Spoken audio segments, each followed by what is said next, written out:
প্রিয় সহযোদ্ধারা, আপনারা অবগত আছেন বৈষম্য বিরোধী ছাত্র আন্দোলন একটি গণ অভ্যুত্থানের নেতৃত্ব দিয়েছে।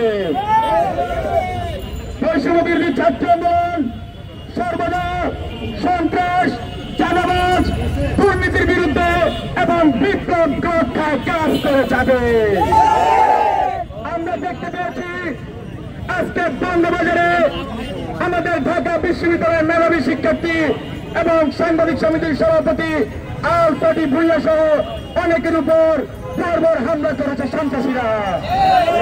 আমরা আজকের এই টিএসসির রাজীব স্টেজের তরফ থেকে বলতে চাই, যারা এই সকল সন্ত্রাসের সাথে জড়িত, যারা এই সকল হামলার সাথে জড়িত, তাদেরকে অনতি বিলম্বে গ্রেপ্তার করতে হবে। প্রিয় সহযোদ্ধারা, আমি কিছুক্ষণ আগে সাদি ভাইয়ের সাথে কথা বলে এসেছি। সাদি ভাই স্পষ্ট করেছেন সেখানে আসলে কারা হামলার সাথে জড়িত। তিনি বলেছেন সেই ফ্যাসিবাদের দোসর আওয়ামী লীগের দালাল চামিনী, যিনি কিনা ঢাকা সিটি কর্পোরেশনের বহিষ্কৃত কাউন্সিলর, সে চামিনী এবং তার সাথে যোগ দিয়েছে এই শাহবাগ থানার এক বিএনপি নেতা, তার নাম স্বপন। আসলে চাঁদাবাজার মিলেছিল চাঁদাবাজি করে। এই স্বপন এবং চামিনীকে অনতি বিলম্বে গ্রেপ্তার করতে হবে।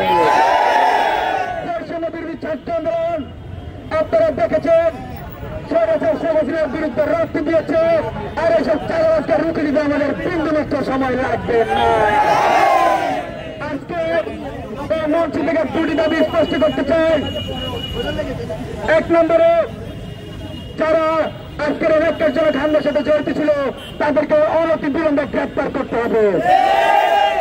আমাদের 2 নম্বর দাবি, সারা দেশে সে সকল স্থানে সিন্ডিকেটের মাধ্যমে চাঁদাবাজি করছে, যারা বিভিন্ন দলের নাম ব্যবহার করছে, তাদেরকে আইনের আওতায় আনতে হবে। প্রিয় সহযোদ্ধারা, বৈষম্য বিরোধী ছাত্র আন্দোলন আগামী দিনে সন্ত্রাস, চাঁদাবাজ, দুর্নীতির বিরুদ্ধে একসাথে কাজ করে যাবে। আমরা বৈষম্য বিরোধী ছাত্র আন্দোলন অতি সত্তর সারা দেশে একটি কুইক রেসপন্স টিম গঠন করতে যাচ্ছি, যার মাধ্যমে যেখানে সন্ত্রাস, চাঁদাবাজ, দুর্নীতি দেখবে, সেই কুইক রেসপন্স টিম অতি দ্রুত সেখানে রেসপন্স করবে।